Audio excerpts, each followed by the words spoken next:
नमस्कार, माझ्या stitch and grow with Poonam या यूट्यूब चॅनलच्या अजून एका नवीन व्हिडिओमध्ये मी पूनम तुम्हा सर्वांचं मनापासून स्वागत करते। तर आज आपण लग्नसराई विशेष या सिरीजमध्ये ओटीचा बटवा कशा पद्धतीने शिवायचा ते पाहणार आहोत।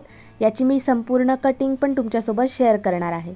तर सगळ्यात आधी इथे पाहू शकता मी 3 मीटर इथे काठ घेतलेला आहे साडीचा। त्यानंतर साडीचं पीस कट करून घेतलेला आहे जे डबल फोल्डमध्ये आहे। त्यानंतर अस्तर देखील इथे मी घेतलेला आहे। इथे मी किती कापड लागणार आहे त्याचं माप मी सांगू शकत नाही, कारण आपण जेवणाचं जे ताट असतं ते वापरून इथे आपला राऊंड शेप कट करणार आहोत। तरी आपल्याला इथे अर्धा मीटर कापड पुरतं।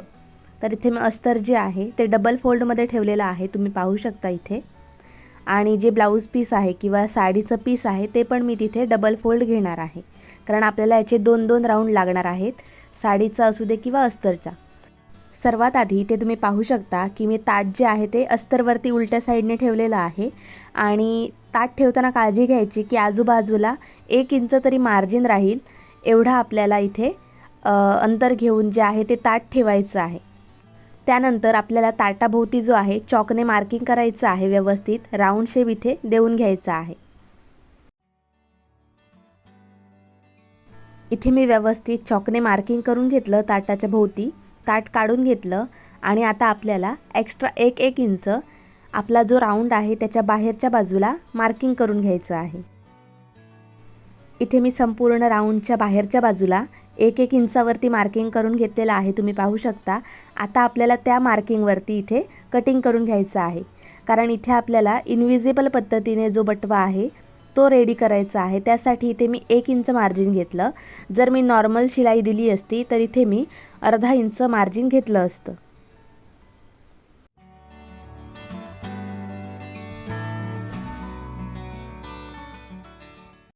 इथे मी व्यवस्थित पूर्ण अस्तरचा जो राऊंड आहे तो कट करून घेतला। त्यानंतर आपल्याला साडीचं जे पीस आहे किंवा ब्लाऊज पीस आपण जे काही घेणार आहोत ते ठेवायचं व्यवस्थित सेट करून, आणि त्याच्यावरती तो राऊंड आहे तो पण व्यवस्थित सेट करून ठेवायचा आणि त्याला पिना लावून घ्यायच्या, म्हणजे आपण कटिंग करते वेळी ते हलणार नाही।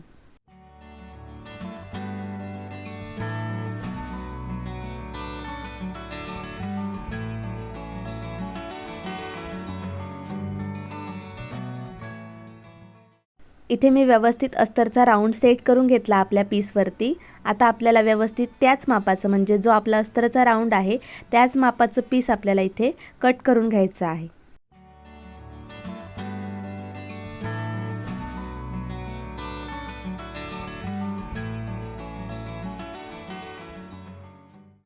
इथे मी राऊंड शेप जो आहे तो व्यवस्थित मेन पीसवरती कटिंग करून घेतलेला आहे, तुम्ही पाहू शकता। इथे आपले 2 मेन पीस आणि 2 अस्तर जे आहेत ते कटिंग करून रेडी झालेले आहेत। चला तर स्टिचिंगला सुरुवात करूया। तर स्टिचिंग करण्यापूर्वी सगळ्यात आधी आपल्याला अस्तर आणि मेन पीस जे आहे ते सेट करून घ्यायचं आहे। तर सेट करताना काळजी घ्यायची आपल्या मेन पीसची जी चांगली बाजू आहे ती आतल्या साईडला राहील, कारण आपल्याला हे पलटी करून घ्यायचं आहे त्यासाठी। तर त्यानंतर आपल्याला काय करायचं आहे, आपण जे 1 इंचावरती मार्किंग केलं होतं त्याच्या आतल्या साईडला अर्ध्या इंचावरती आपल्याला मार्किंग करून घ्यायचं आहे, कारण आपल्याला त्या अर्ध्या इंचावरती व्यवस्थित शिलाई देऊन घ्यायची आहे। त्यासाठी इथे मी अर्ध्या इंचावरती संपूर्ण राऊंडला मार्किंग करून घेणार आहे। इथे मी व्यवस्थित अर्ध्या इंचावरती मार्किंग करून घेतलं। आता आपण शिलाई देऊया। तर सर्वात आधी आपल्याला लॉक करून घ्यायची आहे पहिली जी शिलाई आहे ती। त्यानंतर आपल्याला बरोबर अर्ध्या इंचावरती जिथे मार्किंग केलं आहे त्याच्यावरती शिलाई द्यायची आहे। त्यानंतर आपण जिथून शिलाई सुरुवात केली होती त्याच्या अलीकडे आपल्याला थोडंसं 2-2.5 इंचावरती मार्किंग करायचं आहे आणि तिथे शिलाई स्टॉप करायची आहे, कारण आपल्याला तिथून जे आहे ते अस्तर आणि मेन पीस जे आहे ते पलटी करून घ्यायचं आहे। तर पलटी करण्यापूर्वी राऊंड शेपला आपल्याला इथे छोटे छोटे नॉचेस देऊन घ्यायचे आहेत, म्हणजे पलटी करायला आपल्याला बरं पडतं।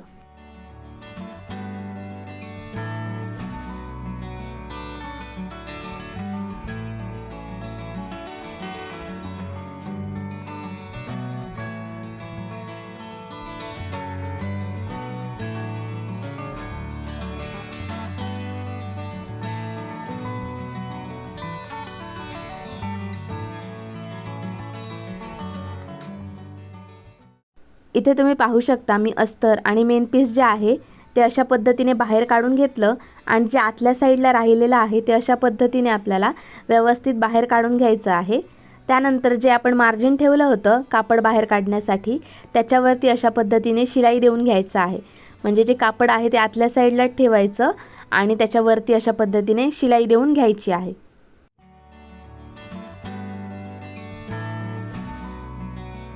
इथे मी एक राऊंड जो आहे तो रेडी करून घेतलेला आहे। आता आपल्याला त्याच पद्धतीने दुसरा राऊंड देखील रेडी करून घ्यायचा आहे। इथे आपले दोन्ही राऊंड जे आहे ते मी रेडी करून घेतलेले आहेत। त्यानंतर त्यामधला एक राऊंड आपल्याला घ्यायचा आहे, त्याला डबल फोल्ड करायचं, त्यानंतर त्याला अजून एक फोल्ड करायचं आहे आणि मध्यातून आपल्याला 2.5 इंचावरती मार्किंग करून घ्यायचं आहे। तर तुम्ही पाहू शकता मी कशा पद्धतीने इथे राऊंडमध्ये 2.5 इंचावरती मार्किंग करून घेतलं आणि आता आपल्याला त्याला कट करून घ्यायचं आहे। इथे मी व्यवस्थित राऊंड शेप जो आहे तो कटिंग करून घेतलेला आहे। आता आपण जे कटिंग केलेला शेप आहे त्याच्यावरती शिलाई देऊन घ्यायची आहे राऊंड, म्हणजे कुठेही जे मेन पीस आणि अस्तर जे आहे ते पुढे मागे होणार नाही।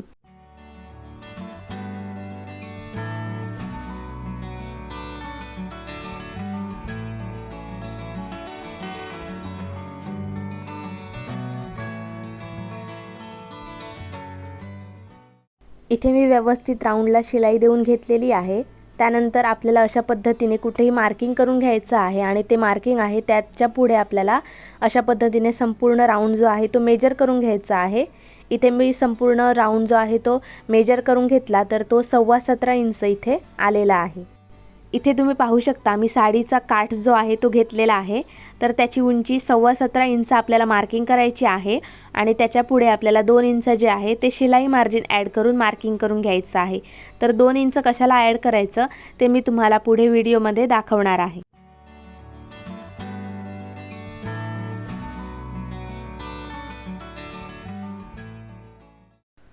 हा जो काठ आहे तो 3 इंच रुंदीचा आहे। तुम्ही जास्त पण घेऊ शकता, जर तुम्हाला नेफ्याची उंची जास्त हवी असेल तर तुम्ही 4 साडेचार पर्यंत इथे काठ घेऊ शकता। तर त्यानंतर आपल्याला काय करायचं, एका साईडला डबल फोल्ड घ्यायचं, म्हणजे अर्ध्या इंचाचं एक फोल्ड, त्याच्यात अजून एक फोल्ड घ्यायचा आणि त्याच्यावरती आपल्याला इथे शिलाई देऊन घ्यायची आहे। एकाच साईडला शिलाई द्यायची आहे, दुसऱ्या साईडला तसं करायचं नाही। तर ते का ते तुम्हाला मी पुढे व्हिडिओमध्ये सांगते। इथे मी व्यवस्थित एका साईडला शिलाई देऊन घेतलेली आहे फोल्ड करून।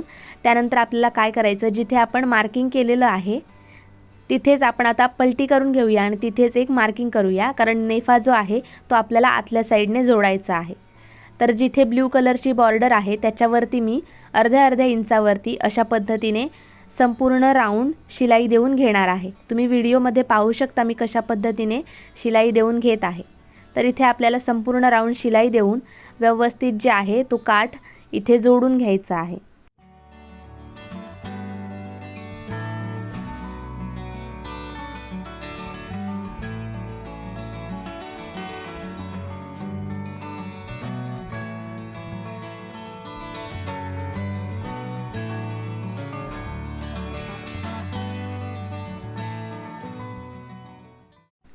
इथे मी संपूर्ण राऊंड जो आहे तो काठ लावून रेडी करून घेतलेला आहे। त्यानंतर आपल्याला तो काठ आहे त्याची एक साईड आपण बंद केली नव्हती, तर ती पण आपल्याला आता बंद करून घ्यायची आहे। म्हणजे एका साईडला आपण डबल फोल्ड करून शिलाई दिली नव्हती, तिथे आपल्याला व्यवस्थित ते सेट करून शिलाई देऊन घ्यायची आहे। इथे मी व्यवस्थित शिलाई देऊन घेतलेली आहे। आता ते काठ आहेत ते आपल्याला मेन पीसच्या साईडला पलटी करून घ्यायचे आहेत। म्हणजे पाहू शकता मी कशा पद्धतीने इथे पलटी करून घेतलं, म्हणजे आतल्या साईडने बाहेरच्या साईडला काढलं आणि तीच बाजू फोल्ड करून घेतलेली आहे आणि ती अशा पद्धतीने आपल्या मेन पीसवरती ठेवून घ्यायची आणि जिथे आपण शिलाई दिली होती तिथेच त्याच शिलाईवरती आपल्याला इथे शिलाई देऊन घ्यायची आहे।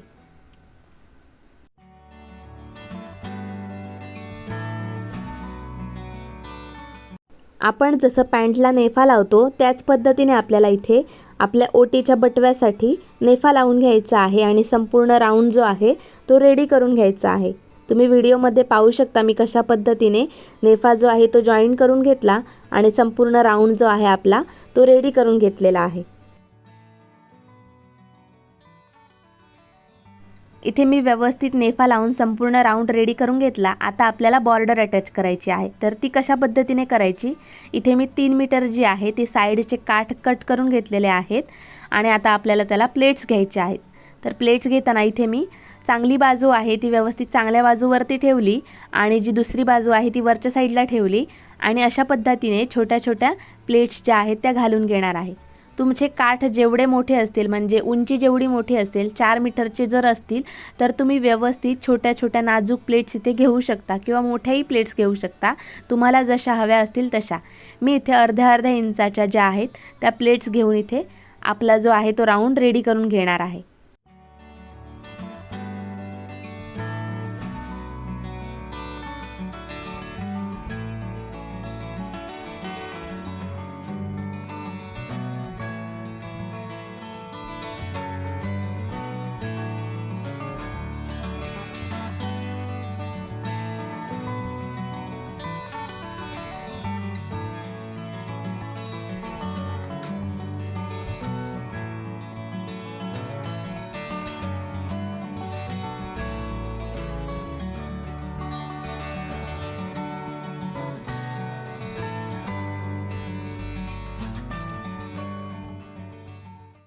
इथे मी व्यवस्थित राऊंड जो आहे तो प्लेट देऊन रेडी करून घेतलेला आहे, तुम्ही व्हिडिओमध्ये पाहू शकता।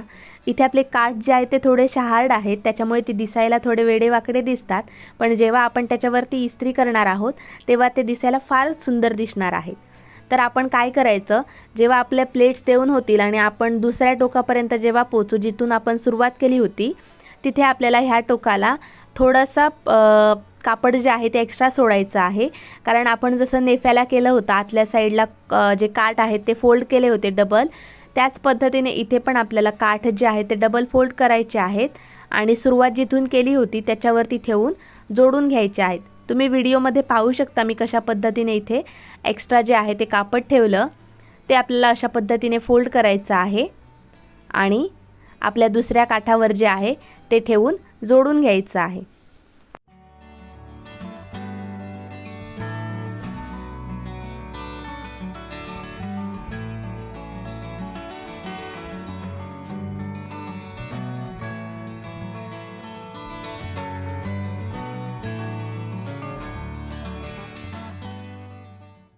इथे मी व्यवस्थित प्लेट घेऊन आपला राऊंड जो आहे तो वरच्या साईडचा रेडी करून घेतला। आता आपल्याला दुसरा राऊंड जो आहे कट न केलेला तो अशा पद्धतीने चांगली बाजू आहे ती आतल्या साईडला ठेवायची आहे आणि दुसरी बाजू आहे ती दोन्ही राऊंडची जी आहे ती वरच्या साईडला ठेवायची आणि त्याच्यावरती शिलाई देऊन घ्यायची आहे।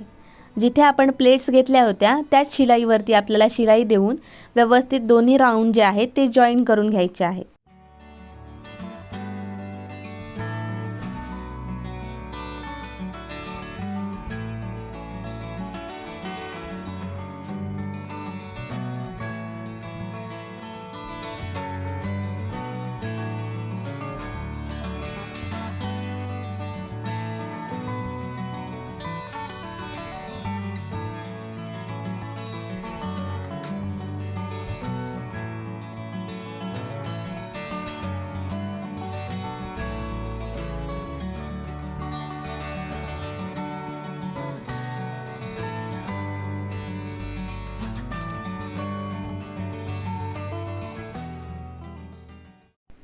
इथे मी व्यवस्थित शिलाई जी आहे ती देऊन घेतलेली आहे संपूर्ण राऊंडला।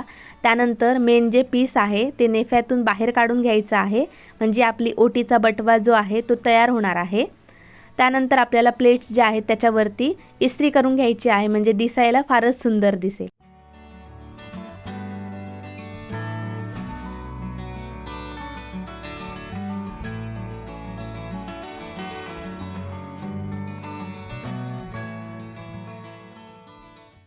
इथे मी व्यवस्थित प्लेट्सवरती इस्त्री करून घेतली। त्यानंतर एक अशा पद्धतीची दोरी घेतली जी आपण ब्लाउजला लेस लावायला घेतो ती। जर तुमच्याकडे दोरी अवेलेबल नसेल तर जे आपलं मेन पीस राहतं त्याचीच अशा पद्धतीने दोरी रेडी करायची आणि ती अशा पद्धतीने आपल्या नेफ्यामध्ये ओवून घ्यायची आहे।